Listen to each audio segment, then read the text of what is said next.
Good morning and welcome to a press conference called by the Leader of the Opposition, the Honorable Ralph Thorne.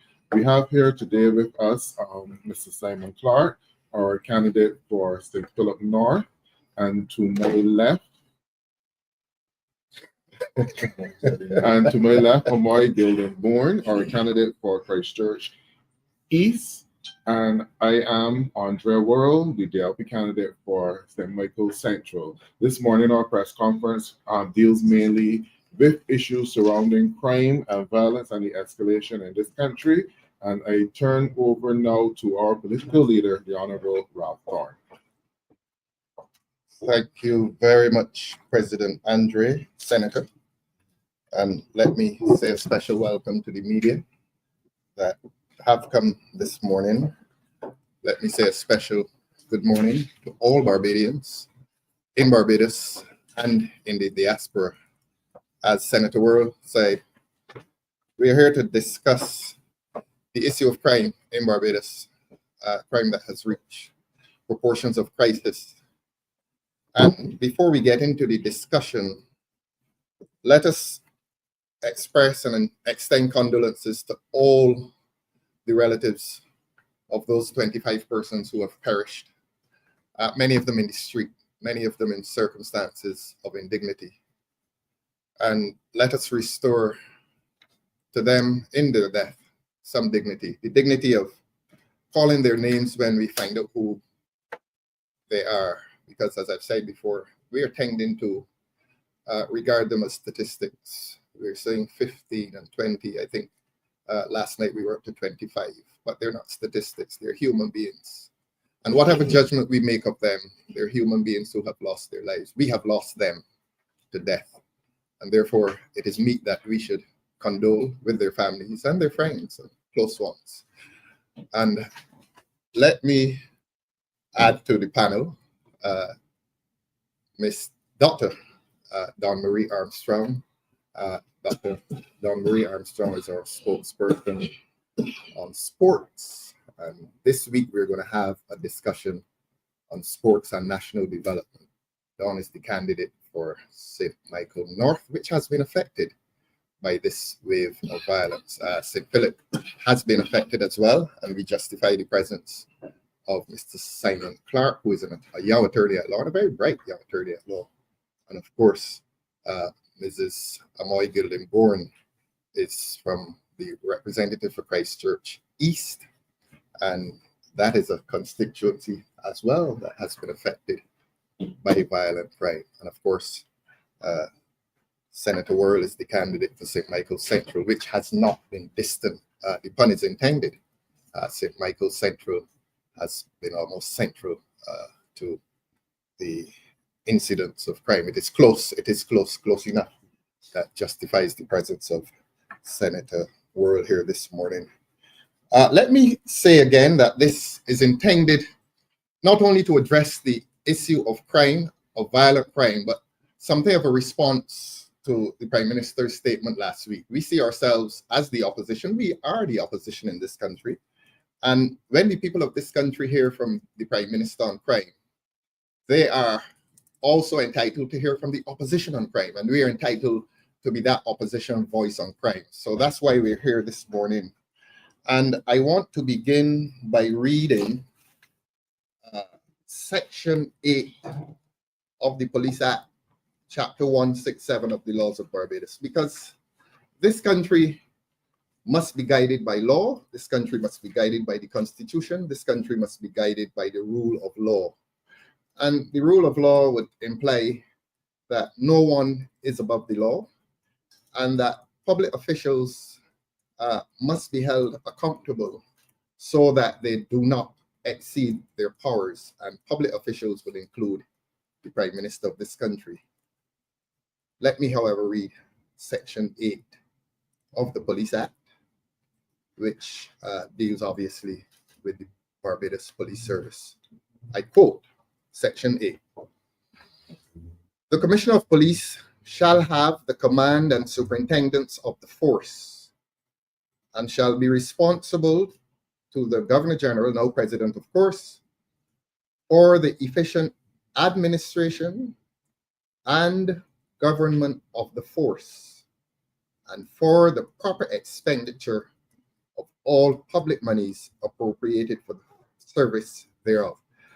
Let me go to the end and say that it is government's responsibility, the executive and the parliament, which ratifies the policies of the executive, the cabinet. And I think, if my memory serves me correctly, the government voted about $164 million for the police service for this coming year. That takes us more or less to the extent of the cabinet's involvement in the police service, except that the Prime Minister and the Attorney General sit in a relationship of political administration and financial administration of the police service. But this Section 8 of the Act says that the Commissioner of Police shall, it mandates that the Commissioner of Police shall have the command and superintendence. That means something. That means something in law. It means something in practice. That it guarantees, it safeguards the independence of the Barbados Police Service from political control or political influence. And it says that the Commissioner of Police shall be responsible to the head of state, the president, for the efficient administration and government of the service and for the expenditure of all monies which have been ratified and voted for by the parliament. So that I've read that to establish, thanks Simon, I've read that to establish the status of the Barbados Police Service, that the Commissioner has command and superintendence of that service, and that, can I see Section 8 again, please, Simon? And that in the performance of his duties, that's the Commissioner of Police, in respect of the force, I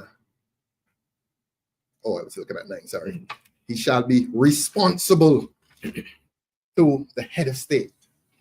The Commissioner of Police is not responsible to the cabinet, to the parliament, nor to the Attorney General, nor to the Prime Minister. He shall have command and superintendence of that department, of that service, that police service.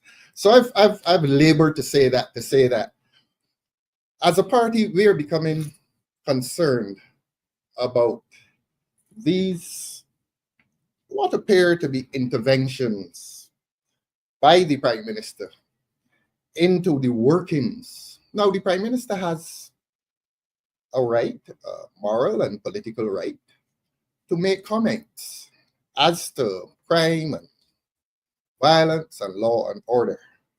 But anytime the Prime Minister assumes a posture in which he appears to be engaging in the operational affairs of the police service, that's problematic. That certainly is problematic. Section 8 of the Police Act makes it clear that the Commissioner has command and superintendence of the service, and he is responsible to the head of state. It bypasses the Prime Minister. It bypasses the Attorney General. The Commissioner of Police goes directly to the head of state in terms of the management, the command, the superintendence of the Barbados Police Service. Yes, Prime Minister, you may comment. And you may make comment generally, and I suppose politically. But in terms of operational matters, Prime Minister cannot assume the posture of a monarch.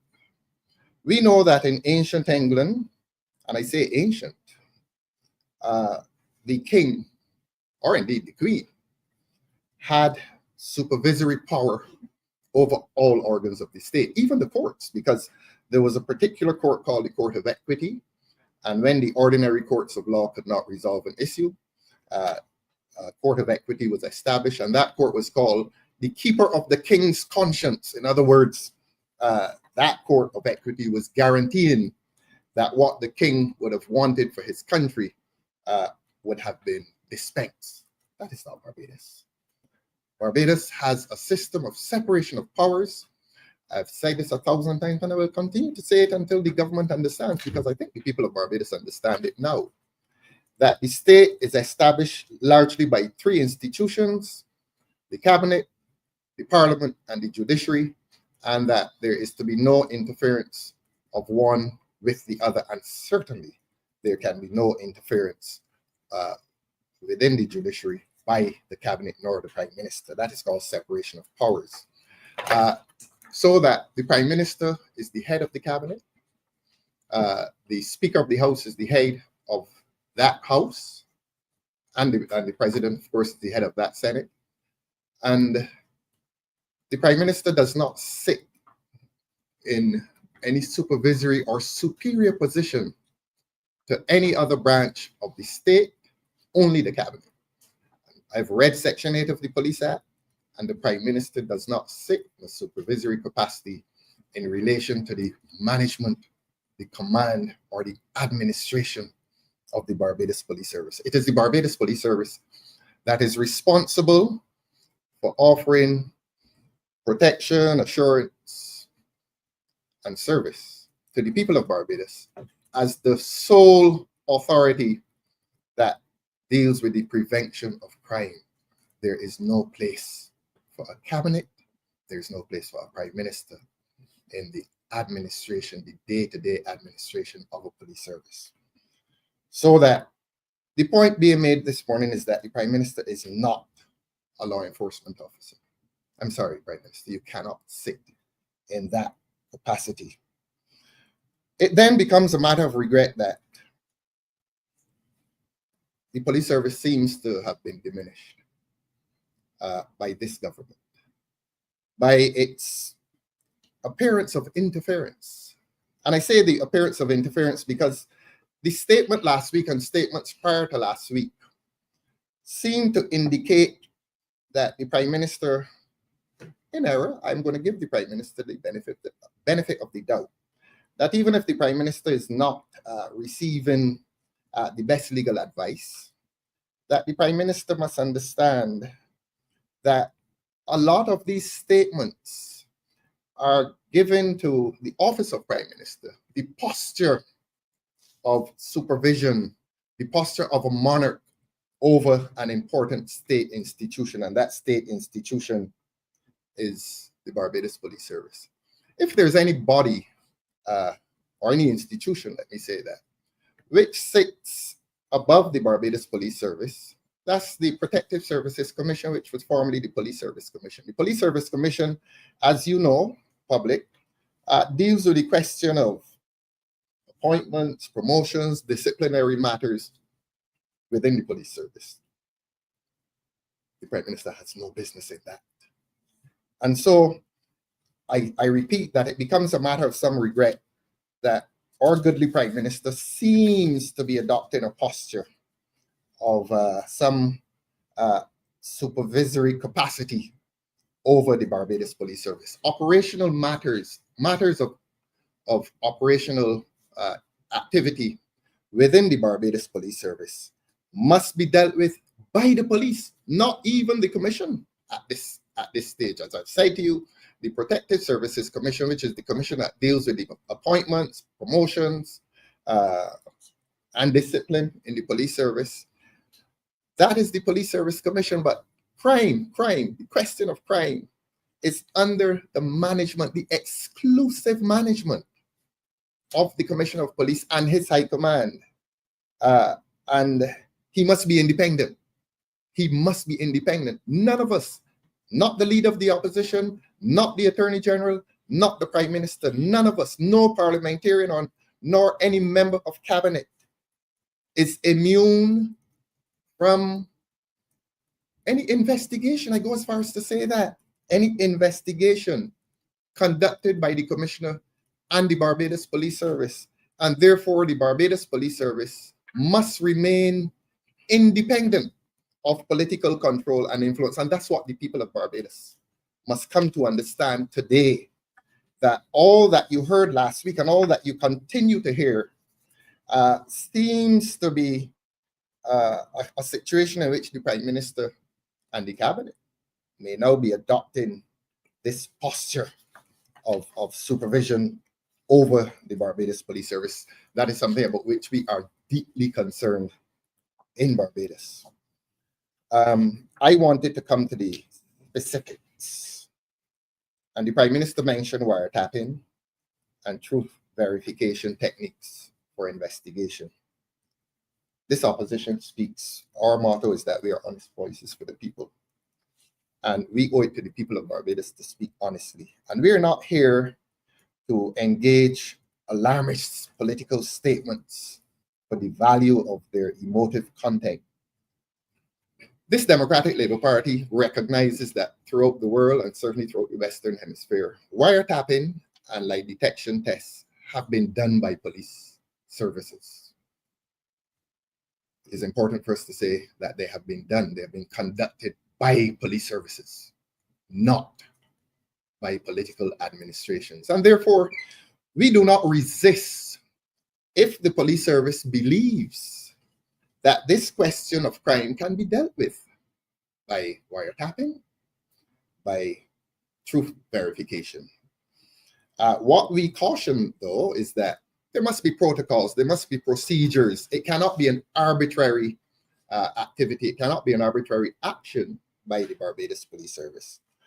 What the Barbados Police Service must do, it is as if you're searching someone's house. If you wish to go and search someone's house, in other words, if you are trespassing, and let me say invading, not trespassing. If you're invading against the privacy of the citizen, because the citizen has the right to privacy, and he has the right to exclusive control of his property, and indeed of his person, so that when the police service wishes to conduct a search, what do? They go to a judicial officer, a magistrate, sometimes a judge, and they receive a warrant giving them permission to carry out that exercise. We would suggest that in terms of wiretapping and lie detection tests, if the police are onto something, and quite often the police are onto things, and I pause and I say, let the police continue their work, let the police be onto things without political interference or intervention.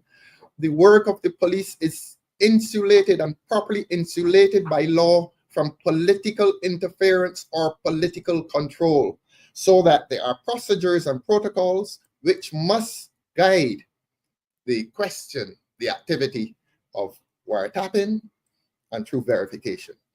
We therefore, as a party, would want to support such a measure by the police, because this is about death now. This is not merely about people losing their property. This is about people losing their lives. And this society must be protected against crime. And if the only means by which the citizens of this country can be protected, if the only means by which citizens can protect their lives, their very lives, we would want to give to the police, to accord to the police those various powers, except with certain controls. That if there's to be wiretapping and truth verification, there must be a paper trail in which they prove that they have a warrant to conduct such activity, and no citizen will stand above that exercise. Everyone, from the highest public official back down to the vagrant in the street, will be subject to the same protocols and procedures. So that we would want to suggest that these exercises would be done only by the grant of a warrant, and not a warrant signed by a justice of the peace, because a lot of the justices of the peace are political appointees. And we would want to take it as well beyond the magistrates, and we would want to take it into the High Court judiciary, so that wiretapping, which is such a serious intervention, and I'm not using the word invasion now, intervention in the private lives of persons, must be guaranteed by procedures and protocols, so that you must go before a judge, and that is to say, the Commissioner of Police and or his agent, I suppose through the Director of Public Prosecutions, takes this matter extremely seriously and goes before a judge to receive that warrant to intervene into telephone calls and to intervene into the right to speech, because the question of true verification, like detection tests, involves the right to freedom of speech, and freedom of speech involves the right not to speak. So that whatever measure there is proposed by the police service, should the citizen must not sacrifice his rights, but the citizen must be protected by these various protocols and procedures. So that is this party's position on the issue of wiretapping, and let us not be afraid. Let us not, the honest people of Barbados, be afraid of any measure that seeks to avert the daily loss of life in this country. It cannot be tolerated. We cannot sit as citizens in this country and wake up every morning and be counting 25. And who knows when we're going to count 26. I would love it if we did not count 26. But there's obviously a breakdown in this country, and this opposition Democratic Labour Party will act as a responsible and honest voice towards the aversion, the prevention of this crisis. We are here, Senator, because this is a crisis in this country, and it is a crisis. We are adults, we are educated people, we sit in positions. The public has put us into this position of responsibility. The public has put the Barbados Labour Party government into office of high responsibility, and it becomes a matter of regret when we must believe as a Democratic Labour Party, and the people of this country must now believe as citizens, that the Barbados Labour Party is breaching its responsibility, its public responsibility, to ensure that the police service is put in a position in which it can properly manage and control violent crime in Barbados. I say that it seems as if the government, I said this a few months ago, that the government has lost the Barbados Police Service. They've lost the police service. And there are certain events, and I'm going to spare the government today, but there are certain significant events which occurred in this country in the last 5 years, which would indicate that the government has lost its moral authority in relation to crime and in relation to violent crime in this country. And we want to say today that it can only be retrieved if this government ceases to be the government. But while this government continues to be the government, we will highlight these issues. We will speak to the government with honesty, with integrity, and with that enabling virtue called courage. We must never be afraid to confront the government, to speak to the government honestly, and to say to the government that we believe that you as government has breached your responsibility to the public. You have fractured that necessary relationship with the Barbados Police Service. You have now assumed a posture of supervision over the Barbados Police Service, and that must be reversed. If it cannot be reversed by a government's voluntary action of reversal against the path that it is on, there comes a time. There comes a time within the next few months or a couple of years, we don't know, when the people of Barbados will be called upon to reverse the situation in which this government finds itself invading on police territory. But how is the government proceeding? I use two words: diversion and distraction. Diversion and distraction. Let me say that the government has a responsibility, a political responsibility, in relation to crime and violence in this country. We've heard that it is not a political issue. What the government means is that it is not a partisan issue. But if the Prime Minister last week in a press conference invited the opposition to join in dialogue on the question of crime, that is political involvement. You are inviting politicians to discuss the issue of crime, and politicians are entitled to discuss the issue of crime because there is a relationship. There is a political and administrative relationship between the Parliament and the police service. There is an administrative and political relationship between the Cabinet and the Barbados Police Service, because the Cabinet meets at the estimates and decides how much money should go to the police service to carry out its job, and the Parliament votes on that. So there is that administrative relationship, except I say again that relationship does not go into operational matters. The government has no right to make operational intervention into the Barbados Police Service. But I want to bring this country now to a point at which the government by diversion, and I'm sorry, government, I have not come here to make friends this morning with the government. I've come to speak frankly to the people of Barbados, and I've come to speak frankly to this government. And this question of tint, on behalf of the people of Barbados, again, I am going to ask that the government withdraw that legislation. 99.9% of the public, they know that the tint legislation has absolutely nothing to do with serious violence that is occurring in this country. The public doesn't believe it. And if the government wants to be stubborn about it, let them be stubborn. Because Barbadians have that typical sense of humor, a lot of people have reduced it to jest. But we know, and the public of Barbados, they know that this tint legislation, it is oppressive. You're going to be asking young men and young women and old women and middle-aged people to pay $500 simply because they wish to sit in the privacy of their car with darkened windows. And that is a diversion. The question of tint arose out of a discussion on violent crime. As the Americans say, out of left field. We're discussing crime, we're discussing violent crime, and along comes a discussion on tint. And along comes a proposal that if your tint is above a certain percentage degree of darkness, you owe the Treasury $500. If the government is short on money, say that. But don't penalize and criminalize people by asking them to pay $500. And if they can't pay at the same time, that every day that passes, it's an extra $10. That is oppressive. That is unconscionable. That is not good government. That is not the kind of government that the people in this country elected in large numbers to manage the affairs of this country. Another diversion to which I refer is this issue, this transport of the debate, the dialogue into the homes of Barbadians. The government is now saying crime begins with parenting, bad parenting. Inevitably, you get the psychopaths and their supporters on social media and in the established media, I'm sorry, who will want to support that position. Crime, this kind of crime that we are witnessing in this country is being committed with guns. None of those guns is manufactured in anybody's house.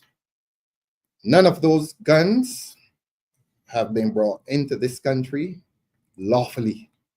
These are illegal weapons which have originated in foreign countries, which are extremely expensive, and which have found their way into the homes of the said parents. But of course, you take up those same people, what's it, National Heroes Day, load them onto buses, take them down to the East Coast, have them revel under the entertainment provided by various artists, very talented people.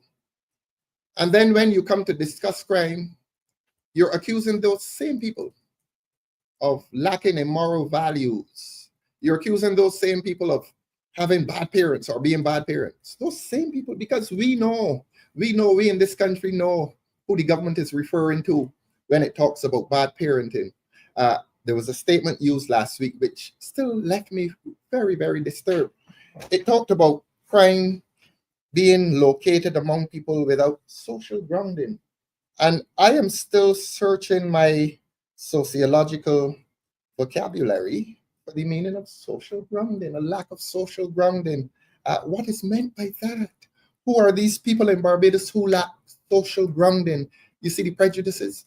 You see the prejudice that is being brought to a public debate on crime, that when you wish to accuse people of crime, when you're trying to locate the origins of crime, those same people that you load onto those buses and take them down to the East Coast, are you accusing them of having no social grounding? What is that social grounding? Whatever it is, we don't know.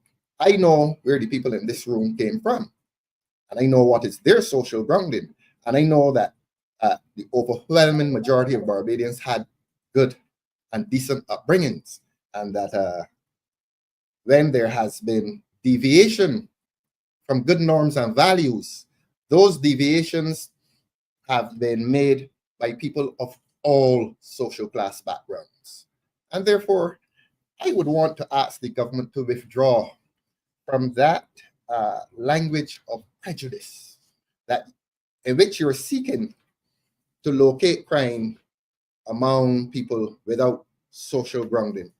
There was another utterance, I don't think it deserves the comment of this forum this morning, something about ancestral causes. We would leave that for the gibberish that it is, that the crime is now being committed. A man shoots a man at 3 o'clock in the morning, and that has something to do with ancestral causes. And so the discussion has been diversionary, it has been distracting of the public, and it has now become ridiculous. The people of this country want this government to confront the issue of crime and to seriously confront the issue of crime. Let me move quickly and come to the opposition demands, the demands that this party will now make on this government. I have, in a previous press conference and in the House, when the debate came up, I made reference to the Bail Act, and I'm going to say it again, that the government brought a new Bail Act to replace the old Bail Act, intending that persons, that recidivists, men who had been in prison for murder should not come out and commit a second murder. Has that changed, government? You've brought a new Bail Act. Has that changed? Or is the old order of criminality and recidivism not continuing today? Let the government answer that. So this opposition today is demanding that new criminal justice legislation must be brought to this country. I have before mentioned 4 broad strategies to deal with crime. I have spoken of the military, I have spoken of the legislative, I have spoken of the socio-economic, and I've spoken of the cultural. Certainly in terms of the military strategies, I began by saying, let the police do police work. Military and paramilitary strategies for the prevention of crime belong to the police, and to a lesser extent, if the police and the political administration should so determine, could be shared with the Barbados Defense Force. But paramilitary strategies for the prevention of crime is a police matter, and it is not the business of the government. In other words, the Commissioner of Police meets with his high command, and if he so determines, he will meet with the BDF if they deem it appropriate. And then, of course, there's the National Security Council. But the National Security Council, again, does not involve itself in day-to-day police matters. That is the province of the Commissioner of Police. Let this Commissioner of Police take this Commissioner of Police off short time and lay off. The Commissioner of Police is not, I am sorry, appearing to be functioning with the power and authority that he ought to have. I spoke of diversion and distraction. It's a matter of some national regret that I think about 2 weekends ago, the police were given the opportunity to de-stress. And there you had 2 ministers on Broad Street in the middle of a crime wave. We're talking here about public responsibility, and we're talking about sensitivity. We're talking about sensitivity to a national issue, a national crisis in which crime is taking the lives of young people just about every week, and sometimes every 3 or 4 days. And you have an attorney general and a minister responsible for welfare reveling along the public highways of Barbados, taking selfies with each other. That's not serious. That's not responsible. Look, we have been focusing a lot on the issue of service above celebrity. Political office is not an exercise in celebrity. It is not a popularity contest. Yes, we know that you want people to like you, but not at the expense of standards, not at the expense of a public image that in which you should really project yourself as somebody seriously interested in the job that you do. Again, diversion, distraction, spectacle. The engagement in spectacle. The young people of this country are now being told that your life's ultimate objective is that of spectacle, revelry, entertainment, dance. And unfortunately, that is the quality of government that we have. So I come back to what this opposition Democratic Labour Party will demand of this government. And if this government finds itself unable to do it, a new Democratic Labour Party government will do it. And we will be demanding, as part of the legislative mandate, that we have a new and potent Bail Act. The new Bail Act that replaced the old Bail Act did nothing more than to add a few additional pages to the last one. It has been without teeth.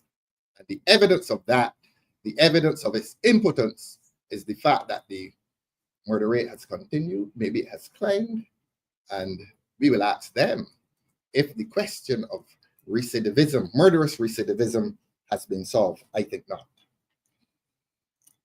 Last week, when the Prime Minister spoke, out of turn, but she spoke all the same, she mentioned lie detection tests and wiretapping. There's been an avoidance of anti-gang legislation. And our voices are not going to be silenced on the question of anti-gang legislation. Because while this government is propagating the view that crime begins in the humble homes of Barbadians who lack good parents, our position will continue to be that there are very powerful forces in this society who sit and stand at the apex of criminal wrongdoing. We make bold to say that. We have to be courageous. We have to be courageous in confronting that, not because we're wild or anything, but we want the truth. We want to tell the truth to Barbadians. And it must now be an obvious truth that crime is such a lucrative and expensive exercise. At the apex of crime, criminal wrongdoing in this country are not poor people. They're not poor people. They are very powerful people in this country. We don't know who. This Democratic Labour Party does not know who. But people are not only losing money, we're losing our lives. And every one of us in this room is at risk of collateral injury. We don't know the day that we will drive by and meet a bullet. We don't know the day that we will walk by and meet a bullet. But those bullets are manufactured overseas. They're brought into this country unlawfully, and they're brought into this country very expensively. And if they're brought into this country very expensively, it means that someone or some persons of power sit at the apex of that unlawful industry. And we therefore ask the government again to legislate anti-gang legislation, not only to go after the immediate perpetrators, but to go after those who give the orders.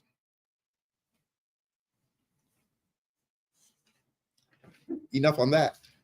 Again, we ask the government, why are you so silent on the question of anti-gang legislation? We have an idea why. But the people of Barbados want the government to answer that. You have a parliament, you've boasted that you have a parliament of 29-1. Well, let the lone voice ask for justice. Let the lone voice ask a parliament to bring anti-gang legislation to this parliament so that those persons who are hiding in the shadows of criminal wrongdoing will be brought to light. Somebody must have the courage. Somebody must have the courage to say it. Because we're counting heads. We're saying 24 and 25, and we're waiting for 26. But they're real people, you know. And they have real families, and they have real children. Children. A lot of children in this country. 50 children, perhaps, and more, went fatherless last year.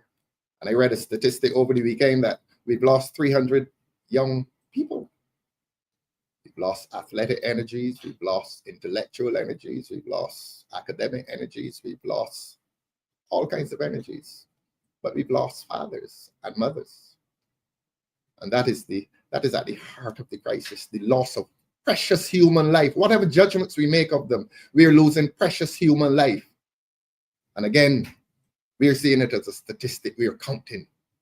Well, let us stop counting and start calling some names, and start calling the names of children who grew up in this society without a father.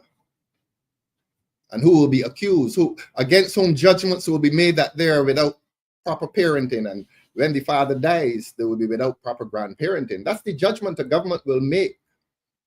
The condemnation of an innocent young child to social disadvantage, to prejudice, simply because he has been born in a house in which someone got killed, or someone sold drugs, or someone killed somebody.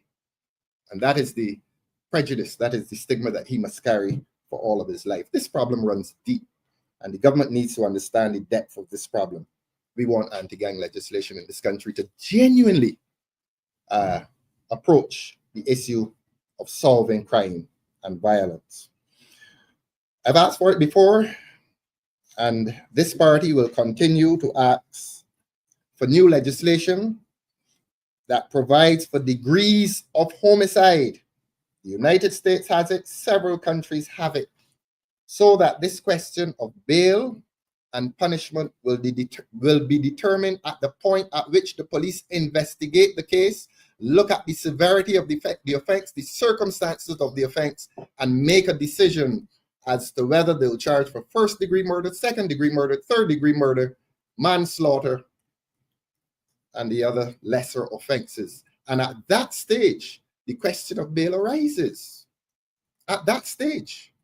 And that legislation must be passed within the context of a new Republican Constitution. We have called for a new Republican Constitution. We are now going 4 years in which this government is laboring along with the Westminster Constitution, but with a single amendment that makes it Republican only by way of making the head of state local.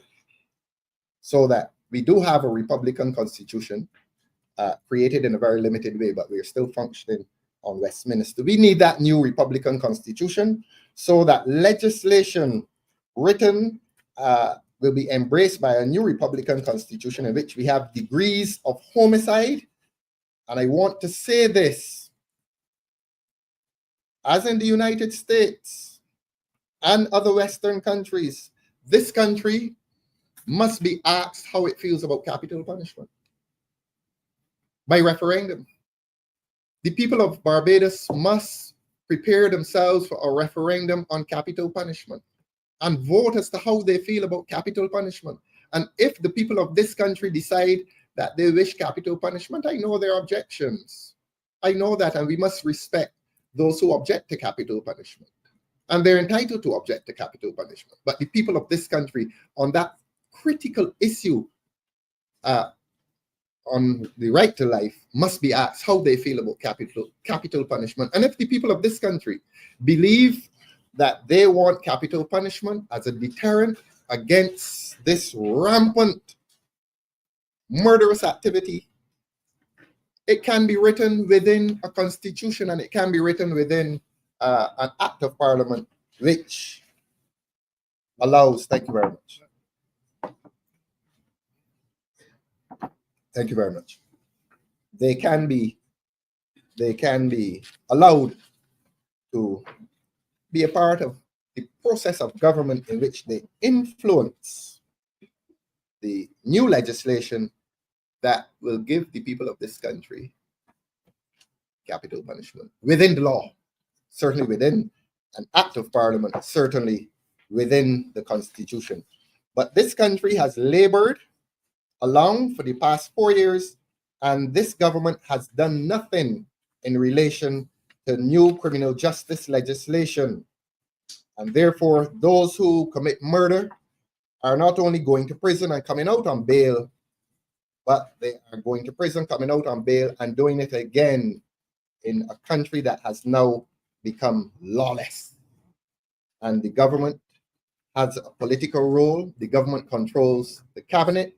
The government, by overwhelming numbers, controls the parliament, 29-1, 28-1, if you exclude the speaker. And the government is doing nothing about it. Absolutely nothing about it. So that I will close by saying that this government has breached its responsibility to the people of this country in terms of its reluctance to pass law that will genuinely defend and represent the rights and the interests and the entitlements of the citizen.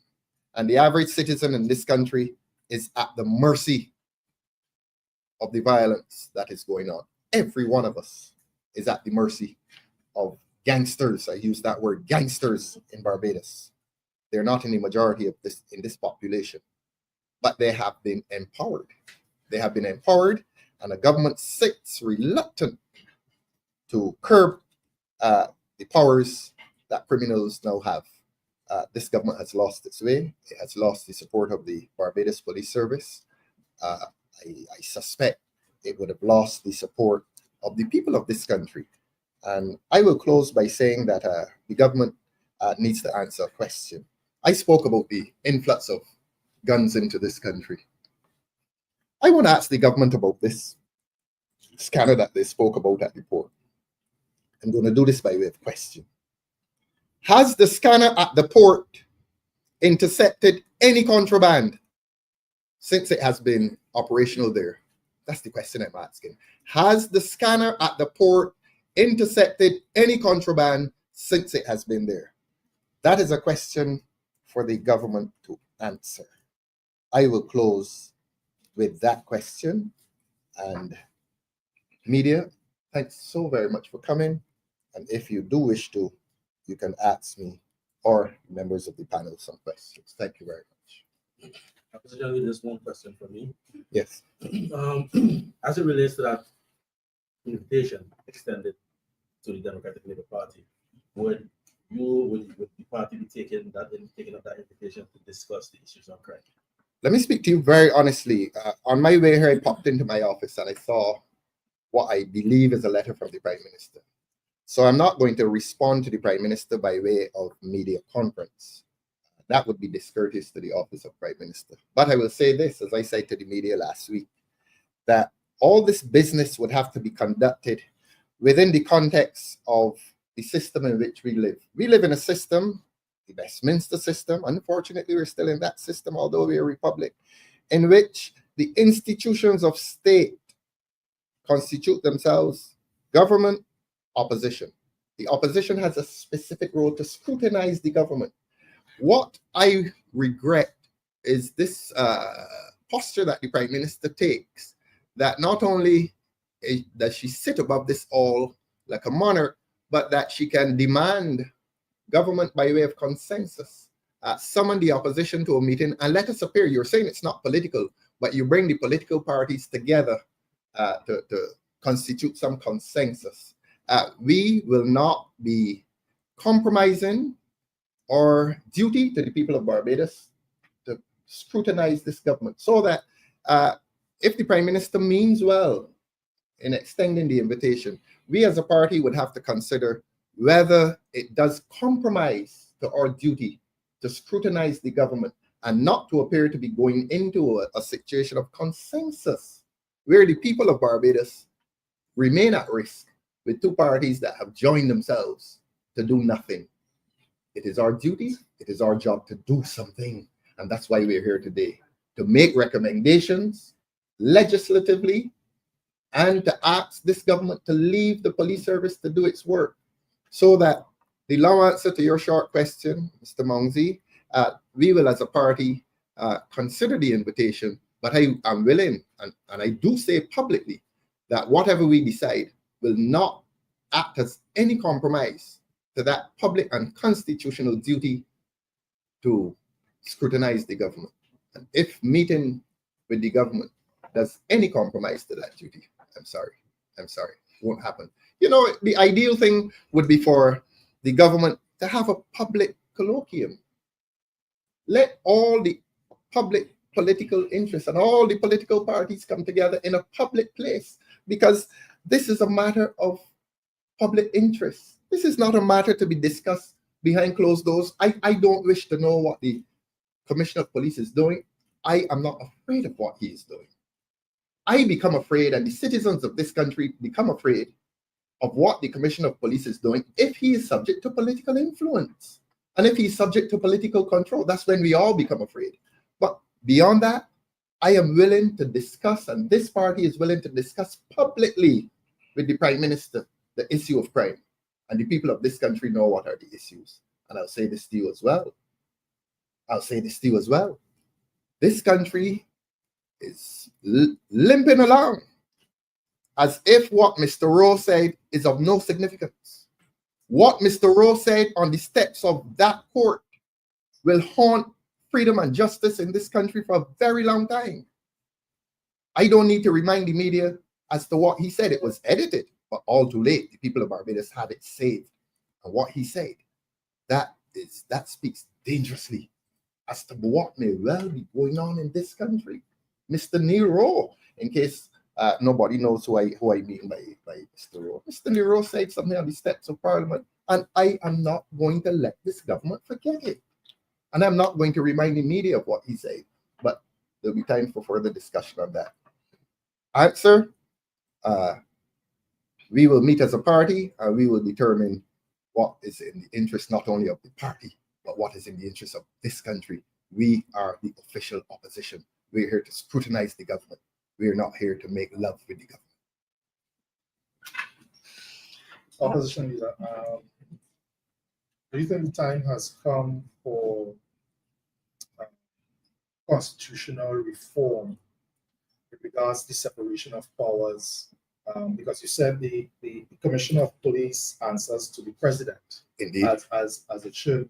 But I know in most post-independent countries, there is either a Minister of National Security or perhaps the Police Service Commission would have some type of powers, but then the executive will have some oversight to assist the police efforts in getting, let's say, if they need vests or cameras, so there has to be some executive intervention. Yes. Do you think that the time has come to amend the constitution that would allow the police commissioner to answer to perhaps a Minister of National Security rather than the president? Because I'm not sure if the president perhaps should have that kind of responsibility to deal particularly with something that is local access crime. Well, the present law mandates that he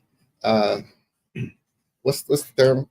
Answerable. That's responsible. That he is responsible to the head of state, but it doesn't imply that the head of state involves herself in the day-to-day management. All that is saying is that he is the man who is independently responsible for crime and the prevention of crime. As to your other question, yes, there needs to be constitutional reform, and not only constitutional reform, but this country needs a brand new constitution, which will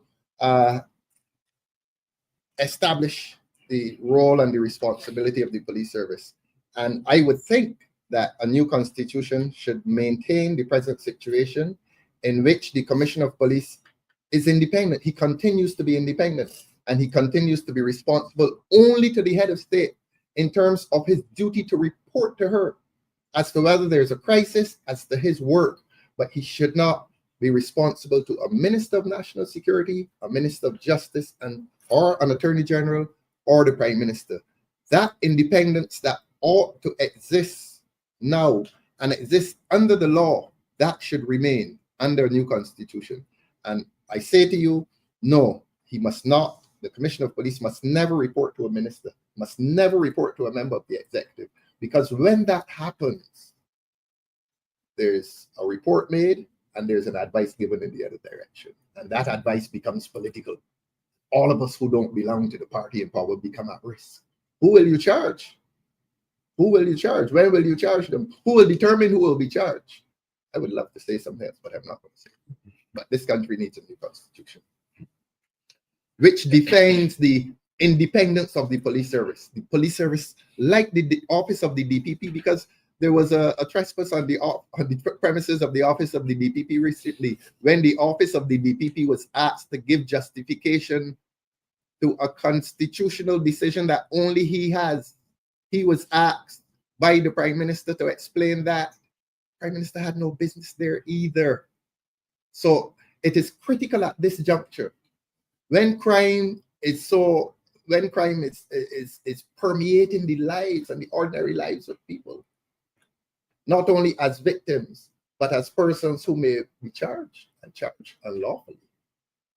It is important, it is critically important that the Office of Commissioner of Police maintains its integrity and independence. And it cannot maintain that integrity, it cannot maintain that independence while it has a relationship, a political relationship with, an operational relationship, not political, an operational relationship. But how do you separate it with the Prime Minister being head of the National Security Council? The National Security Council, as far as I'm aware, does not involve itself in day-to-day operational matters. That's why you have a police service, and that's why you have a Commissioner of Police who is responsible to the head of state. But obviously, you have a National Security Council, which will be advised by the police as to matters of national security, obviously, but he must remain independent and he must be given his independence. Although there's a National Security Council, of course, the National Security Council involves the police. I don't know who's Minister of Defense. I believe that's the Prime Minister. It would have the head of the BDF. They must know. They must know what's going on. But operational matters remain with the Commissioner of Police. He alone will determine, he and his high command will determine operational day-to-day matters. Not even the National Security Council can determine that. Question here. Yes, please. Mr. Thorne, on that same point, you started off by referring to Section 8 of the Police Act. Yes. And you talked about the police, the Commissioner of Police, shall have the command and is responsible to the president. Yes. And I find that very interesting that you started with that. So Yes. I want to ask you directly, do you believe that the Prime Minister of this country is either directly or indirectly involved in the operation, in the police operation of the police service? And if so, can you give us any examples? I would go as far as to say the Prime Minister's posture. Posture. Okay. Yes, there is a posture being taken by the Prime Minister of unnecessary intrusion within these state bodies. As I said, the Prime Minister admitted that she called the Auditor General a creature of the Constitution, independent. The Prime Minister went publicly and demanded of the Director of Public Prosecutions to explain a withdrawal of a case from court. Only the Director of Public Prosecutions under the Constitution of this country has that discretion. And the Prime Minister last week spoke as to matters operational within the Barbados Police Service. All that is an abundance of evidence which tells me that the Prime Minister Can you is give us taking an a example posture. of the operational matters that she spoke Well, of? the Prime Minister spoke, well, the question of Tinto rose with the Prime Minister last September, and this was admitted to by the Attorney General in the House last week. The question as to true verification tests, that should have come from the Commissioner. It comes from a Prime Minister. The question of wiretapping, look, last week's press conference ought to have been done by the Commissioner of Police, not by the Prime Minister. When the Prime Minister speaks authoritatively as to what the police service will be doing, that is a trespass on a state institution called the Barbados Police Service that cannot be made by a Prime Minister nor an Attorney General. The Prime Minister did it. And that's why I said there's a posture that troubles this country, that troubles law and justice in this country. That interview, that information ought to have been given to this country by the Commissioner of Police, not by the Prime Minister. The Prime Minister has no business in the day-to-day operational affairs of the police service. What the police service intends to do or proposes to do should be communicated to the public by the Commissioner of Police, not by the Prime Minister. So that is why I use the word posture. I'm very careful with my language. There is a posture being taken which must now trouble this country. That when a Prime Minister assumes a posture akin to that of a monarch with the authority to speak for the Barbados Police Service, it undermines the independence of the police service, and it is a threat to the rights of citizens in this country to in turn receive the service, protection, and reassurance of that police service. In short, the Prime Minister had no business on that conference last week speaking as to policing strategies. That is not a matter for a Prime Minister. The leader of the opposition is not above it. The Prime Minister is not above it. We are all subject. We are all subject to the supervision or the scrutiny or the powers of investigation of a police service. And that is why I say this country ought to be troubled when a Prime Minister assumes a posture which places her above the police service. None of us. And the only person who sits above that police service is the president, because the commissioner of that service is responsible to the president, not to the prime minister. She was out of place. I'm sorry if it sounds bad. And if it is bad, I'm sorry. But it is a posture which must trouble this country. And I can tell you this, there are things that I have seen and there are things that I know which indicate to me that we're in a lot of trouble around here. We are in a lot of political trouble around here. We are in a lot of administrative trouble around here. And it would not be so bad if young men were not dying every day, but young men are dying on the streets of this country. And law and systems are not being respected. And lines of demarcation that ought to say who is responsible for what are now blurred because of a posture of a monarch. There's no monarch in this country. We have a head of state called a president, and all public officials sit beneath that office.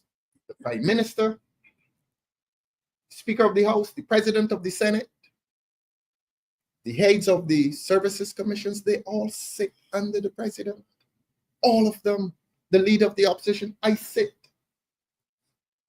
in subordinacy to the president and to the constitution of this country. And I swore my allegiance to the president of this country. And so did the prime minister. So did the prime minister. But today we have a situation in which commissioners of police ought to be speaking to this country on operational police matters, and the prime minister is speaking. Is she above it? Oh, prime minister, you're not above it.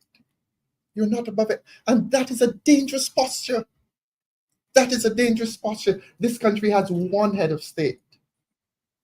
And that head of state is the president. Head of state.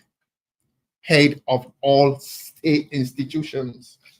Head of the prime minister's office. Head of the parliament. Above all state institutions. And that is disappearing because we have a voice in this country that assumes a posture of superiority over other state institutions. It must not happen. There must be constitutional rule in this country. And this Democratic Labour Party appears must be the party that takes this country genuinely into Republican status, because this government has had 4 years to do it. And I recently heard an Attorney General said it's not a matter of priority. It is not a matter of priority, but there is a lot of confusion now as to powers under the Constitution. Even the Prime Minister may be confused, because if the Prime Minister were not confused, she would not have said what she said last week. So everybody now in this country is confused. Who has what power? Who is directing the police service? Who speaks for the police service? Not the Prime Minister, not the Attorney General. As I said at the start, and I'm going to say it again, the Parliament of this country, I believe, voted $164 million for the running of the police service. But they do not run the police service. They do not. The Commissioner of Police shall have command and superintendence. Please remember Section 8 of the Police Act. Let law rule in this country. Let the rule of law mean something in this country, because the rule of law is being undermined. It is being undermined, you know. But we are not dying. People out there dying. Because law is not functioning. Because the police service is being undermined. Because the customs department in this country is not functioning in the way it should. And I ask the question again. How much contraband has been intercepted by the new scanner? It's only a question. I'm willing to take a truthful answer. I am willing to take a truthful answer. Let the government give a truthful answer. Thank you very much. I have a question for Mr. Clark? Mr. Clark, Please. and he's a candidate for St. Philip. No. North. Yes. Yes. I'm a St. Philip resident, Yes. and I'm very concerned about the incidences of crime all of a sudden. I mean, we had a a time where, you know, we didn't have that many. It was like, oh, that's great. But all of a sudden, I want to know, you know, is this a concern to you as the candidate for St. Philip North? And do you have any immediate response to what is happening around us? I think you live in St. Philip as well. Yes. Yeah. I'm also a resident of St. Philip, just like you. Yes. It is a grave concern. I've been receiving a lot of calls. We know it in the media. They had a shooting, I believe it was sometime last week in Merrick's. We know of the nurse, the Guinean nurse, Yes. that was unfortunately stabbed while leaving work. Actually, I tried to reach out to the St. Philip District Hospital to see if it could be of any assistance. Security is a concern. We all know that the lighting is poor. Right. We are advocates for some lighting in St. Philip. We have seen there are a lot of cameras about the place too as well. I've not seen no public cameras in St. Philip. That is something that we are asking for too as well in St. Philip. We need to see some cameras. We know there are cameras in town. We know there are cameras all about. We are asking for some cameras in St. Philip, also to monitor it. Up to this morning, I received a call of an alleged robbery in a certain district in St. Philip that I will not name right now. So Wow. it's very, very, very concerning. I received a number of calls from even the police. Respect to the violence in the area. We know that there are also violence even in the schools in St. Philip. Serious concerns, and not only secondary schools, but also primary schools. So there's a lot of issues that have to be dealt with. We hear the honorable leader today. We hear the leader of the opposition speaking. Quite frankly, there are concerns, and we need to address them. Yeah. So I'm sorry. Soon I'll be rolling out what I believe will be a policy to put in place to help to control the violence that we have in St. Philip North right now. So you'll hear from me very soon. I hope that you will also join me since you're a resident of St. Philip. Yes, but yeah, we're hoping to do you know, motorcade, educating people on you know, just how to secure their property, Yes. etc., and bring in awareness as well through the line of opposition. Definitely. But I have, I don't know if anybody has another question. No. But for Miss Dawn Marie, sports, and Yeah.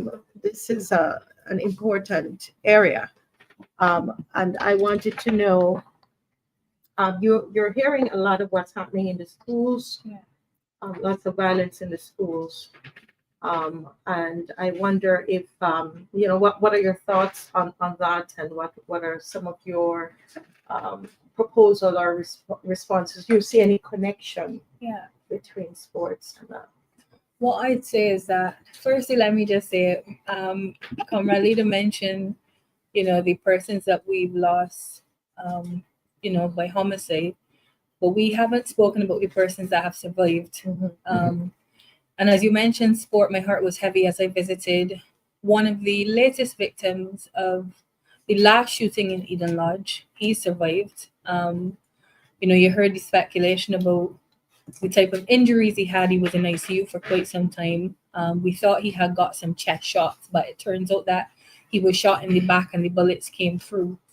I don't need to call his name because we all know who he is because of the public efforts, you know, blood donation and whatnot. And he survived, you know, and it was kind of eerie, you know, going into the hospital. He's hoping to play this season, and I really do hope he has the opportunity to play this season. But I think in communities like Eden Lodge in particular, because we're seeing that the violent crime seems to be touching certain communities and not others. We're supposed to be having this rollout of a peace program 2.0. I don't think the government has exactly laid that out and what that does entail. But I think his story needs to be shared nationally, because as Ralph would have pointed out, he could have been gone. And I do feel that when young men hear other young men speaking about their experiences and, you know, facing death, because he was not supposed to be here, I can tell you that.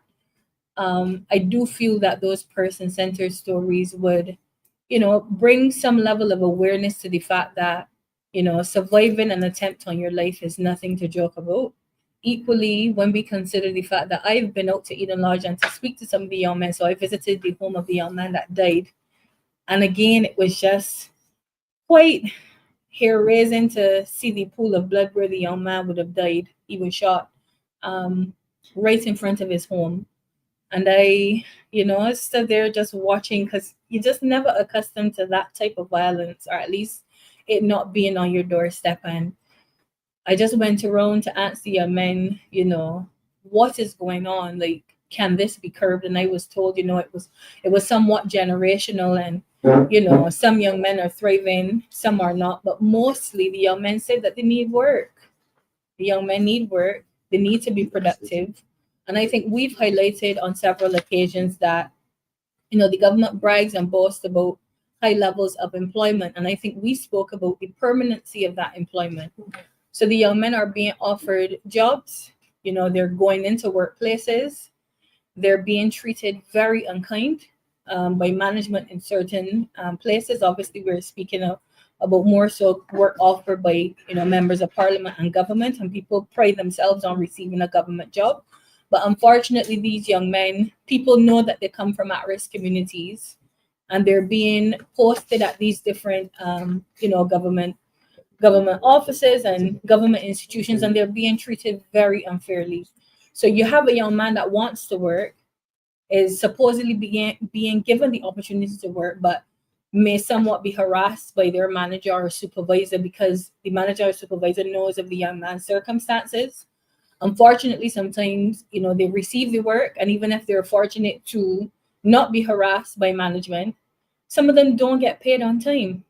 So you have these young men getting these 3 and 6 month contracts and not receiving any pay.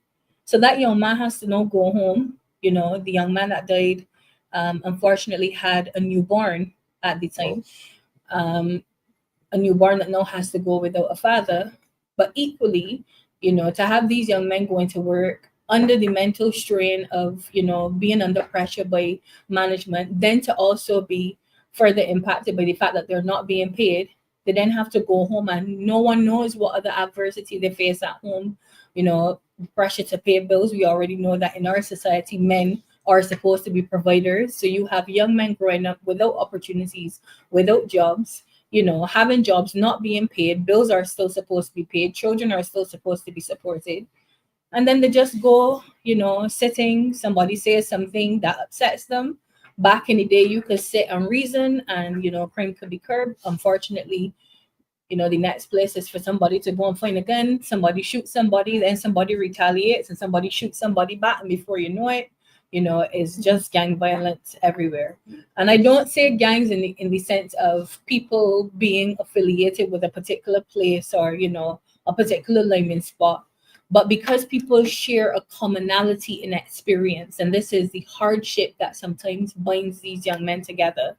When you have young men collectively believing that society or that government has failed them, it makes it extra hard in this day and age to go out to them, to try to instill some form of hope in them, So I always say sports is the way forward, but I've also recognized that sport doesn't pay, and we've also been advocating as a party for the government to make some serious cash investment into sport, because if we do get this cash investment, the guys have told me that they'll be so willing to play some football, They don't want a truce per se, but they just want to know that at some point in time, they have the opportunity to, not just self-actualize, because we don't want to get too philosophical or too psychological, but they want to know that they're being empowered to become who they're supposed to be. And, this government has a ministry of social empowerment and community empowerment. And it's sad to say that those ministries are in word only and not in action. And I really do hope that some of these young men, these survivors, I would like some of the attention to be focused on the survivors. They have to go back home into their, to reunite and to re-socialize with their community and families. Who is fitting the bill for the care? Some of these young men have the bags that they need to use, to, get rid of waste from their bodies and whatnot. And who is paying for it? Who does the responsibility fall? Like if they need carers in the home, who is paying? Is the government supporting, these young men and their families with respect to the rehabilitation? I was greeted by some person again from the Ministry of elderly empowerment, they were doing this vulnerability check and wanting to know if persons over 65 were in the home, etc. Why not do a vulnerability check for our young people right now in this country? You know, go to the homes and ask about the young people 18 to 25, ask about how they're doing, ask about their employment opportunities, ask about their well-being. Vulnerability doesn't just extend to the elderly in our population. There are other groups within the population that are at risk, and unfortunately, our young men are the most at risk right now. Look at who is dying, you know? And I don't think that this tokenism that this government utilizes to give this impression of caring. And it's funny because we just saw a photo being circulated, you know, Barbados is safer with the DLP. It is absolutely not. Barbados is the least safest that it has ever been under this Barbados Labour Party administration. And the sad thing is that it seems as if they're not understanding or connecting with the fact that it is the next generation that has to see what is happening in this country and determine whether or not, you know, Barbados is a place to even stay. And at this stage, it would be remiss of me to even come and continue to harp on about sport, because if government does nothing about it, we then have to wait to take the charge to make sure that sport becomes not just an institution to, you know, focus on performance and sport and excellence, I guess, but as a pillar of social and community development. You know, we believe the Democratic Labour Party has to take that charge. But back to the heart of the matter, particularly in the community of Eden Lodge and surrounding areas, we need to have a solid program implemented. And I'm not just speaking about a peace program. Visit the houses of those young men and find out what the issues are and begin to action those issues. Those young men, and I won't even say that they need help, because the truth is they're not helpless. They're able-bodied young men that have expressed the need for work. And I think the government owes them and other at-risk young men some sustainable work and some opportunities that would allow them to thrive and to be productive and to live a wholesome life. But yes, we need to focus a lot more on the survivors at this point in time. Thank you. That's it. The other one? That's it. I'm just going to answer if you have any further questions from the media. All right, well, I wish to thank you for joining us today for this press conference and recognizing that the Democratic Labour Party empathizes with all Barbadians, the pain, the hurt, and the fear that that is existing in the country as a result of the crime situation. We see it and we feel it because we are among you and we recognize it as well. And as you've heard, the opposition leader would have outlined 4 critical measures in terms of dealing with the crime situation. And we invite the government to come on board, allow the police to do their job and to implement these measures, because all Barbadians are worried and concerned about the crime situation. Thank you for joining us and have a good day. Thank you, Andrew. Thanks for coming, Moody. Okay. That's on you. Hmm? That's on you.